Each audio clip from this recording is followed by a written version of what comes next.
지난 24화에서 말씀드렸죠. 제 턱뼈와 1천만 원이라는 거금을 바쳐서 드디어 6개의 하얀 치아를 얻게 된 이야기 말입니다. 음식을 씹을 수 있다는 것, 아작하고 무언가를 깨물 수 있다는 것, 그건 단순히 배를 채우는 행위가 아니었어요. 병마와 싸우며 오랫동안 무너져 내려있던 제 자존감을 다시 세우는 말 그대로 인생의 대공사였거든요. 거울을 들여다봤습니다. 웃는 제 인매가 예전보다 조금은 더 당당해 보이더라고요. 바로 그때였습니다. 제 마음속 깊은 곳, 아주 캄캄한 지하실에 꾹꾹 눌러 가둬두었던 소망 하나가 꿈틀거리며 올라오기 시작한 게요. 밤마다 침대에 누워 페이스북이나 인스타그램을 켜보면 세상 사람들은 참 잘도 떠나더군요. 친구들 옆걸에는 잉크 마를 날 없이 도장이 찍히는데 제 세상은 항상 집, 병원, 그리고 전동 휠체어 배터리가 허락하는 동네 한 바퀴가 전부였으니까요. 물론 가족들과 여행을 가본 적은 있죠. 편안하고 좋았습니다. 하지만 부모님의 철저한 보호 아래 턱이 없는 곳만 골라서 안전하게 짜여진 동선대로만 움직이는 건 솔직히 여행이라기보단 안전한 이동에 가까웠습니다. 나도 다 큰 성인 남잔데. 나도 친구랑 맥주 한 캔 마시면서 길도 좀 잃어보고 싶다. 낯선 골목에서 당황도 해보고 내 눈으로, 내 선택으로 넓은 세상을 직접 부딪혀보고 싶다. 죽기 전에 딱 한 번이라도 보호자가 아닌 진짜 동행자와 함께 떠나고 싶다는 갈증, 그 묵직한 목마름이 온몸을 휘감았습니다. 마침 제 옆에는 그 무모한 꿈을 현실로 만들어줄 유일한 사람이 있었죠. 바로 제 14화에 등장했던 20년 지기이자 제 인생의 은인, 수진 누나입니다. 하지만 사실 우리는 이 여행을 떠나기 직전까지 무려 12년 동안이나 얼굴을 보지 못했어요. 마지막으로 본 게 2012년 12월 부산 남포동 불빛축제 때였거든요. 반짝이는 트리 불빛 아래서 승우야, 누나 일본 잘 갔다 올게, 건강해라 하며 손을 흔들었던 게 끝이었습니다. 그 길로 누나는 일본으로 떠났고 서로 각자의 삶을 사느라 바빠 무려 12년이라는 긴 공백이 생겨버렸죠. 그러던 2024년 12월의 어느 날이었어요. 무심코 페이스북을 보는데 누나 이름으로 동영상 하나가 올라왔더라고요. 그런데 영상 속 배경이 일본이 아니었습니다. 익숙한 부산 사투리가 왁자지껄하게 들리고 장소는 시끌벅적한 부산 서면 한복판이었습니다. 누나 일본에 있는 거 아니었나? 잠깐 여행 왔나? 심장이 쿵쿵 뛰기 시작했습니다. 12년 만에 느끼는 진한 반가움. 저는 떨리는 손가락으로 당장 메신저를 보냈죠. 누나, 부산이야? 한국 왔어? 잠시 후 답장이 왔는데 특유의 쿨한 말투 그대로였습니다. 승우야, 나 한국에 완전히 들어왔다. 짐 다 싸들고 왔다. 이제 여기서 산다. 그 메시지를 보자마자 바로 약속을 잡았습니다. 약속 장소에 도착한 저를 보고 누나는 그야말로 토끼 눈이 되더군요. 입을 틀맞고 잠시 말을 잇지 못했습니다. 그것도 그럴 것이 12년 전 누나 기억 속 승우는 다리가 불편해도 부축하면 비틀비틀 걷던, 그래도 두 발로 땅을 딛고 서 있던 아이였으니까요. 하지만 지금 눈앞의 승우는 거대하고 육중한 전동 휠체어에 온몸을 맡긴 채 기계의 의지에 앉아 있었거든요. 누나, 나 많이 변했지? 제 조심스러운 물음에 누나는 씁쓸하게 웃으며 다가와 제 손을 잡았습니다. 아이다, 얼굴은 그대로네. 승우 맞네. 자세히 보니 누나도 세월을 완전히 피해갈 순 없는지 눈가인 주름이 살짝 잡혔고 어느새 초등학교 5학년 아들을 둔 억척스러운 엄마가 되어 있었습니다. 우리는 근처 파스타집으로 자리를 옮겼죠. 누나는 일본에서 12년을 살면서 산전수반 다 겪은 베테랑이 되어 돌아왔더라고요. 일본어는 현지인 수준이고 영어까지 유창한 말 그대로 언어 능력자가 되어 있었죠. 그런 누나 앞에서 저는 포크로 파스타면을 돌돌 말며 덤덤하게 제 몸 상태를 고백해야 했습니다. 누나, 일본 가고 나서 나 많이 아팠어. 목 수술을 크게 했거든. 수술하고 나서 신경이 좀 다쳤나 봐. 그래서 예전처럼 혼자서는 한 발자국도 못 돼. 누나의 표정이 어두워지더군요. 그래서 서둘러 덧붙였습니다. 그래도 아예 못 걷는 건 아니야. 평상시에 누가 손잡아주면 힘줘서 몇 발자국 정도는 걸을 수 있어. 그리고 덧붙였죠.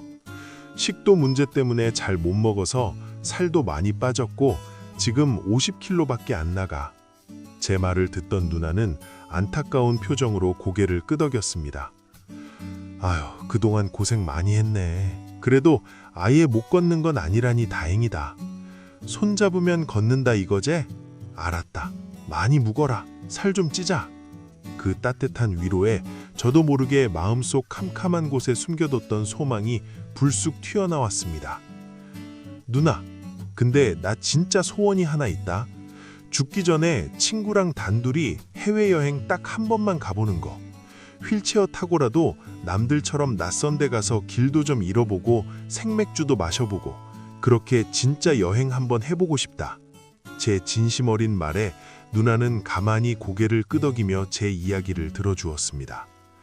아마 이때 누나는 이렇게 생각했을 겁니다. 손잡으면 걷는다니까 여행 가서도 부축하면 계단이나 턱 정도는 넘을 수 있겠구나.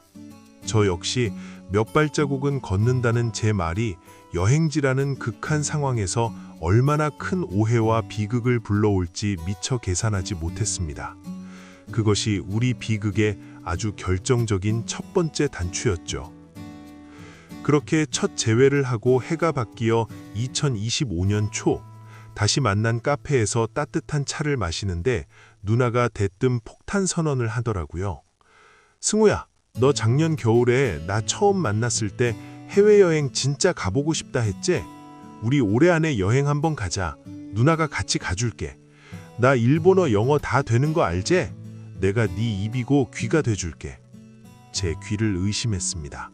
제 흘려가는 소원 하나를 잊지 않고 기억해 준 겁니다. 한국에 다시 정착하느라 바쁠 텐데 초등학생 아들 챙기기도 정신 없을 텐데 휠체어 탄 저를 데리고 기꺼이 여행을 가주겠다니요. 저는 염치불구하고 그 튼튼한 동아줄을 꽉 잡았습니다. 진짜? 누나, 나 그럼 오사카 가고 싶어. 대신 조건이 있어. 비행기, 숙소, 먹는 거, 쇼핑까지 전부 내가 쏠 테니까 누나는 몸만 와서 나 가이드 좀 해주라. 드디어 5월, 본격적인 준비를 시작했죠. 저는 난생 처음으로 시청에 갔습니다. 보통 구청에서도 많이 만들지만 왠지 시청에 가서 제대로 여권을 만들고 싶었거든요. 빳빳한 새 여권을 받아들었을 때의 그 묵직한 설렘. 아, 나도 이제 드디어 대한민국 밖으로 나갈 수 있구나. 비행기표는 6월 17일부터 20일, 초여름에 오사카로 잡았습니다. 숙소 예약도 제가 직접 챙겼습니다. 처음에 호텔을 알아보니까 방을 2개나 잡으려니 가격이 너무 비싸서 솔직히 좀 부담이 되더라고요. 그때 누나가 쿨하게 말했습니다. 승우야, 돈 아깝게 뭘 방을 따로 쓰노. 그냥 방 하나만 잡아도 된다. 어차피 여행 가면 피곤해서 쓰러져 잘 건데 같이 자면 되지. 누나의 털털한 배려가 정말 고마웠지만 이번엔 제가 고집을 부렸습니다. 아무리 20년 지기라도 명색이 남녀 사이고 하루 종일 저 때문에 휠체어 밀며 고생할 누나를 밤에라도 편하게 푹 재우고 싶었거든요. 그래서 호텔 대신 에어비앤비를 샅샅이 뒤졌고 남바 근처에 방 2개, 그리고 무엇보다 엘리베이터 있음이라고 떡하니 적힌 곳을 찾아 예약했습니다.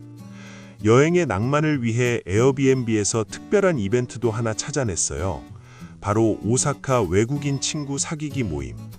누나가 언어 능력자니까 가서 통역해주면 나도 외국인 친구 사귈 수 있어. 설레이는 마음으로 거금 8만 원을 결제하고 2명 자리를 덜컥 예약해버렸죠. 하지만 마지막 결정적인 실수가 기다리고 있었습니다. 바로 휠체어 문제였습니다. 누나, 일본 엘리베이터 엄청 좁다더라. 내 전동 휠체어는 덩치가 커서 안 들어갈 수도 있어. 그냥 수동 휠체어 가져가자. 이 섣부른 실택이 훗날 누나를 인간 엔진이 돼버리는 끔찍한 형벌이 될 줄은 그때는 정말 꿈에도 몰랐습니다. 드디어 결전의 날 6월 17일. 비행기 안에서만 해도 우리는 세상 걱정 없이 해맑게 웃으며 사진을 찍었죠. 하지만 오사카 간사이 공항에 도착하자마자 비극은 곧바로 시작됐습니다. 첫 번째 사고는 캐리어. 남의 가방을 잘못 들고 나와서 공항 직원이 쫓아오는 해프닝이 벌어져 아까운 시간을 훌쩍 허비했습니다. 두 번째 시련은 길찾기였어요. 현지인 수준이라는 누나만 믿고 따라갔는데 정신을 차려보니 우리는 남바가 아닌 엉뚱한 오사카 동쪽 골목을 헤매고 있었더군요. 뜨거운 초여름 태양 아래서 50kg인 저와 짐, 게다가 수동 휠체어까지 밀며 땀이 비오듯 흘리는 누나. 제 등 뒤에서는 헉헉거리는 누나의 거친 숨소리가 적나라하게 들렸습니다.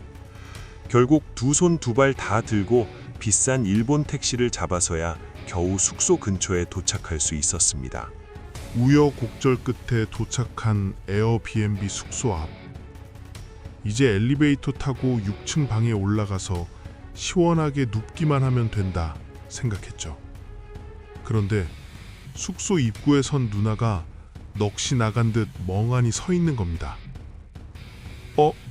승우야, 1층에 엘리베이터가 없다. 고개를 들어보니 엘리베이터 문은 저 위쪽 2층에 달려 있었고 1층 입구에서 2층까지는 가파른 계단이 떡하니 버티고 서 있었습니다. 엘리베이터 있음은 거짓말이 아니었지만 휠체어 탄 사람에겐 아예 없는 것이나 마찬가지인 빌어먹을 구조였죠. 누나의 눈동자가 세차게 흔들렸습니다. 이미 방전된 체력으로 저 가파른 계단을 저를 업고 오르는 건 불가능에 가까워 보였거든요. 일단 우리는 휠체어를 1층 주차장 구석에 숨겨두고 맨몸으로 계단 앞에 섰습니다.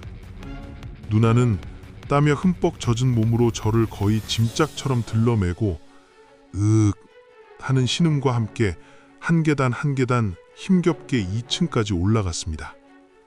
거기서 다시 좁은 엘리베이터를 갈아타고 겨우 6층 숙소방에 도착해 침대에 쓰러졌지만 편히 쉴 수가 없었습니다. 바로 제가 예약해둔 외국인 친구 모임 시간 때문이었죠. 누나, 진짜 미안한데 우리 예약해놓은 거 가야 해. 8만 원이나 냈단 말이야. 가서 시원하게 맥주나 한잔 하자. 누나는 깊은 한숨을 푹 내쉬더니 억지로 몸을 일으켰습니다. 그래, 가자. 돈 아깝다. 우리는 방금 6층까지 죽을 힘을 다해 올라온 그 수고를 뒤로 하고 후들거리는 다리로 다시 엘리베이터를 타고 2층으로 내려와 그 지옥 같은 계단을 딛고 내려가야 했습니다. 약속 장소는 숙소에서 그리 멀지 않았습니다. 야, 가깝네. 그냥 걸어가자. 일본 밤거리도 좀 구경하고. 누나는 힘든 내색 없이 씩씩하게 다시 휠체어 손잡이를 잡고 밀었죠.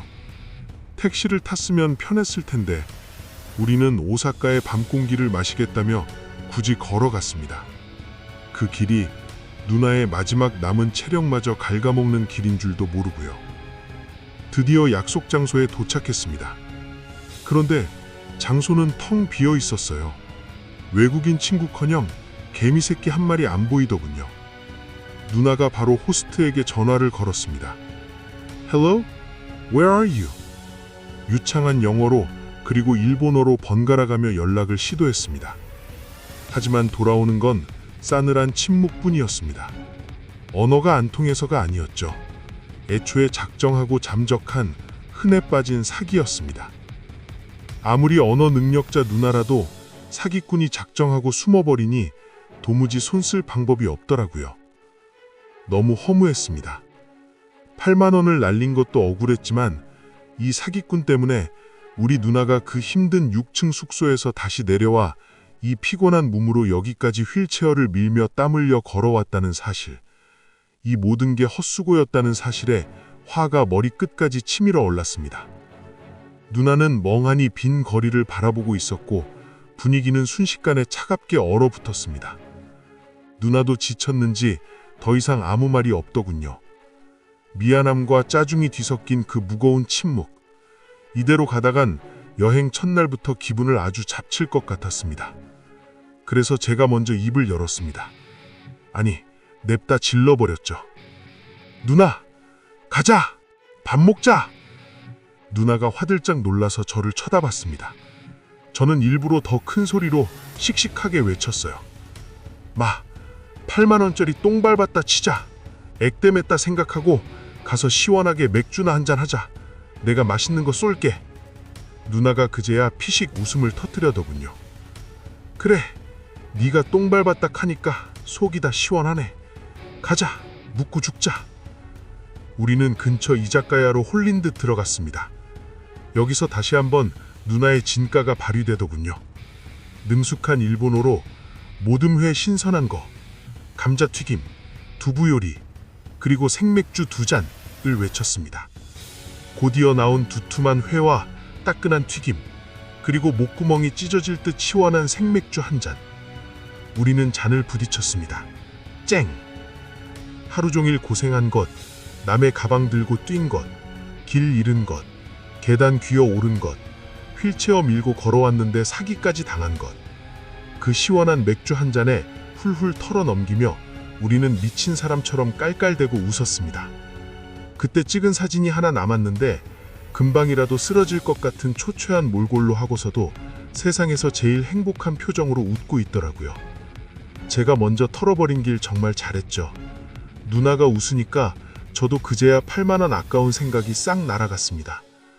술자리가 파하고 밖으로 나오니 알딸딸하게 취기가 올라 기분이 한결 나아졌습니다. 누나, 택시 탈까? 에이, 가깝다. 그냥 걸어가자. 밤바람도 시원하고 좋네. 우리는 택시비도 아낄 겸 술도 깰 겸 숙소까지 낭만적으로 걸어가기로 했습니다. 그런데 가는 길에 켜진 편의점 불빛이 우리를 유혹하더군요. 승우야, 내일 아침 먹을 거 사야지. 방에 물도 없고. 우리는 홀린 듯 편의점으로 빨려 들어갔습니다. 내일 아침에 먹을 샌드위치랑 빵, 목마를 때 마실 음료수들, 그리고 가장 중요한 생수 2리터짜리 큰 병까지 야무지게 바구니에 담았죠. 봉투가 꽤 묵직했습니다. 누나가 계산을 마치고 봉투를 제 무릎 위에 툭 올려주며 말했어요. 승우야, 네가 좀 들어라. 내는 네 휠체어 밀어야 된다. 저는 묵직한 비닐봉지를 현여 떨어질까봐 소중하게 끌어안았습니다. 무릎 위로 전해지는 생수병의 차가운 냉기와 묵직한 무게감. 누나는 뒤에서 으라차 하며 휠체어를 밀기 시작했고 우리는 기분 좋게 숙소로 향했습니다. 그런데 겨우 숙소 건물 앞에 도착했을 때 남은 술기운마저 싹 달아나버리고 말았습니다. 어둠 속에 우뚝 솟은 그놈의 계단, 1층에 엘리베이터가 없는 2층부터 시작되는 그 가파른 계단이 다시 우리를 굽어보고 있었거든요. 누나와 저는 약속한 듯 동시에 깊은 한숨을 내쉬었습니다. 하지만 어쩌겠습니까? 올라가야 눕든 자든 할 텐데요. 누나가 제 무릎 위에 있던 묵직한 봉투를 번쩍 들어 올리며 말했어요. 승우야, 내 이거 들고는 네 부축 절대 못한다. 6층 방에 짐부터 던져놓고 올게. 기다려라. 누나는 그 무거운 생수 봉투를 2층 계단을 먼저 뛰어 올라가 엘리베이터를 탔습니다. 타닥타닥. 어둠 속으로 사라지는 누나의 뒷모습.